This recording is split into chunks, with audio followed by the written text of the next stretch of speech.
नमस्कार, मैं doctor Girish Agrawal, chest physician, Ramakrishna care hospital, Raipur. दोस्तों, पिछले बार मैंने एक वीडियो बनाया था कोविड के ऊपर, जब लास्ट टाइम हमने कोविड का एक पीक देखा था। इस बार फिर से कोविड का पीक आया है और ये वायरस पिछले वायरस से अलग है। इस वायरस में जो चेंजेस हैं वो ये हैं कि इसमें मरीज़ को बहुत तेज़ बुखार, जो कि 8 से 10 दिन, 11 दिन, 12 दिन तक भी रह सकता है, जिसमें पूरा शरीर टूट जाता है, पसीने आते हैं, 102, 103 डिग्री का फीवर। ये एक नया प्रेजेंटेशन इस वायरस के साथ है। इस वायरस के साथ में डायरिया भी एक कॉमन प्रेजेंटेशन के साथ आ रहा है। लोगों में सर में दर्द होना या आँखों में दर्द होना, ये कुछ नए प्रेजेंटेशन है इस नए स्ट्रेन ऑफ कोविड वायरस में। साथ ही साथ दोस्तों, पिछले वायरस में अपन जानते थे कि बच्चों को इफ़ेक्ट नहीं करता था, लेकिन ये वायरस बच्चों को भी इफ़ेक्ट कर रहा है। और ख़तरनाक बात ये है कि बच्चों से बड़ों में भी ये इन्फेक्शन फैल रहा है, बड़ों से बच्चों में, बच्चों से बड़ों में। तो ये कुछ नए स्ट्रेन वायरस की अलग से प्रेजेंटेशन है एज़ कम्पेयर टू पुराना स्ट्रेन ऑफ वायरस के लिए। एक जो कॉमन प्रॉब्लम मैं लोगों में देख रहा हूँ वो ये है कि अगर आज मेरे को किसी कोविड पॉजिटिव पेशेंट के साथ एक्सपोजर हुआ है तो मैं तुरंत अपना RT-PCR कराता हूँ और मैं ये साफ़ हो जाता हूँ कि भाई मैं नेगेटिव हूँ। तो दोस्तों, ऐसा ना करें। उसका कारण है कि आप जब कभी किसी मरीज़ के साथ संपर्क में आते हैं जिसका कोविड पॉजिटिव है, तो आपके शरीर में इन्फेक्शन आने में या रिपोर्ट को पॉजिटिव आने में कम से कम 5 से 7 दिन लगता है। वायरस का इंक्यूबेशन पीरियड, जिस दौरान वो आपके शरीर में पनपता है और आपको सिम्टम पैदा करे, वो 5 से 7 दिन का है। तो अगर आपने पहले दिन ही टेस्ट करा लिया तो जाहिर की बात है कि वो नेगेटिव ही आएगा। आप नेगेटिव रिपोर्ट के साथ आश्वस्त मत होइए कि ये मेरा नेगेटिव है इसलिए मुझे कुछ भी नहीं होगा। उसके बाद क्या होता है, आपने रिपोर्ट करा ली नेगेटिव, तीसरे दिन चौथे दिन आपको फीवर आया तो सबसे पहले आप पहुंचते हैं CT स्कैन कराने। और CT स्कैन इतना जल्दी कराएंगे तो उसमें भी कुछ नहीं आएगा, CT स्कैन नॉर्मल, और वहाँ पे आप सब कंफ्यूज हो जाते हैं, भ्रमित हो जाते हैं। तो अगर आप किसी पेशेंट से एक्सपोज्ड हुए हैं जो कि कोविड पॉजिटिव है तो इंतज़ार करें, आपका जब तक सिम्टम डेवलप नहीं होता आपको कोविड टेस्ट नहीं कराना है। अब अगर आप एक्सपोज्ड हो गए हैं तो एक कॉमन क्वेश्चन जो आता है कि भाई मेरे को एक्सपोजर हो गया, मैं क्या दवा खाऊं? तो दोस्तों, कोई भी दवा प्रूवन नहीं है प्रोफाइलेक्सिस के तौर पे, चाहे वो डॉक्सीसाइक्लिन हो, चाहे वो आइवरमेक्टिन हो, चाहे वो हाइड्रोक्सीक्लोरोक्विन हो, चाहे वो एजिथ्रोमाइसिन हो, इवन चाहे वो फेविपिराविर जो कि फेविप्लू के नाम से जानी जाती है, कोई भी दवा प्रोफाइलेक्सिस में काम नहीं करती है।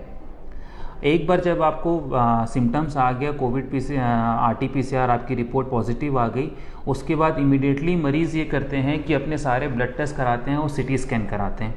दोस्तों, मैंने पिछले वीडियो में भी आपसे ये कहा था कि हमें इन चीज़ों की ज़रूरत नहीं है। ये सिंपली आपके पैनिक लेवल का नतीजा है कि आप इतने सारे टेस्ट कराते हैं और अपने पैसे वेस्ट करते हैं।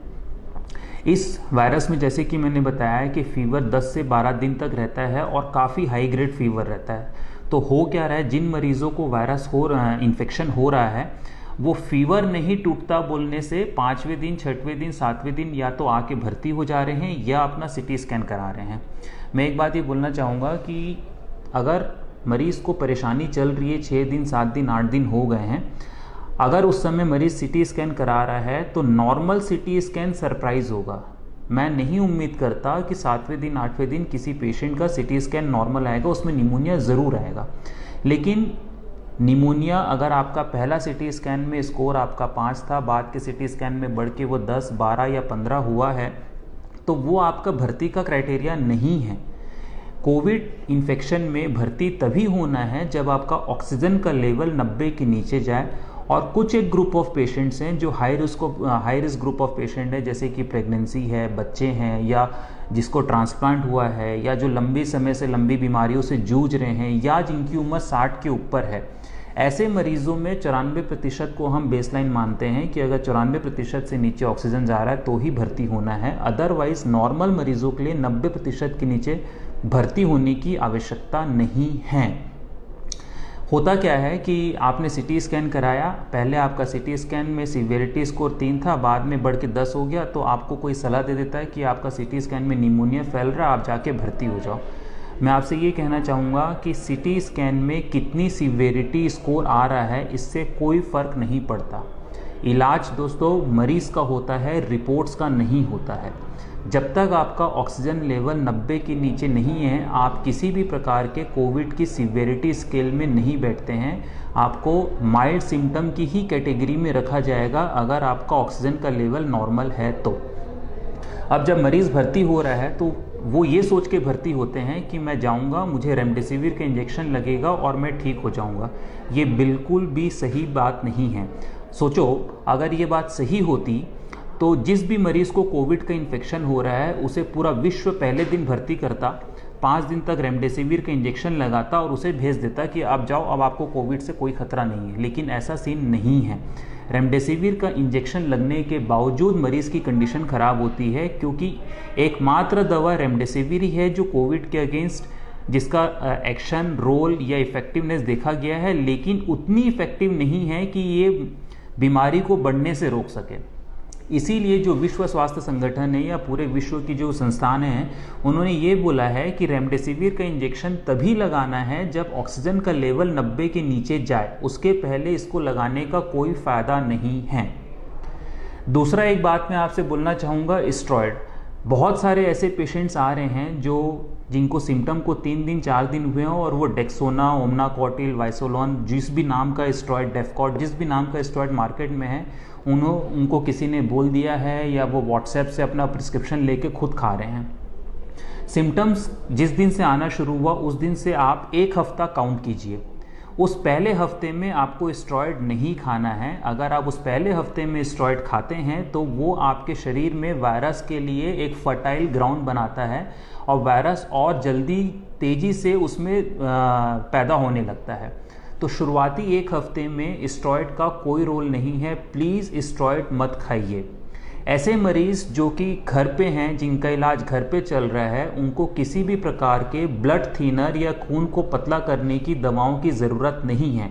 लेकिन हाँ, जो भी मरीज़ पहले से स्टेरॉयड खा रहे हैं या जो भी मरीज़ पहले से खून पतला करने की दवा ले रहे हैं, वो उन्हें लगातार जारी रखेंगे, वो बंद नहीं करेंगे। जैसा कि मैंने आपसे बताया कि प्रोफाइलेक्सिस, एक्सपोजर, किसी पेशेंट के संक्रमित मरीज़ के आप कांटेक्ट में आ गए तो आपको किसी भी प्रोफाइलेक्सिस की ज़रूरत नहीं है। वैसे ही शुरुआत के 1 हफ्ते में आपको कोविड के लिए किसी भी दवा की ज़रूरत नहीं है। इंटरनेशनल गाइडलाइन साफ साफ कहती है कि चाहे वो डॉक्सीसाइक्लिन हो, चाहे वो आइवरमेक्टिन हो, चाहे वो हाइड्रोक्सीक्लोरोक्विन हो, चाहे वो एजिथ्रोमाइसिन हो, चाहे वो फेविपिराविर जो कि फेविफ्लू के नाम से मिलती है, इन सब दवाइयों का इसके इलाज में कोई भी रोल नहीं है।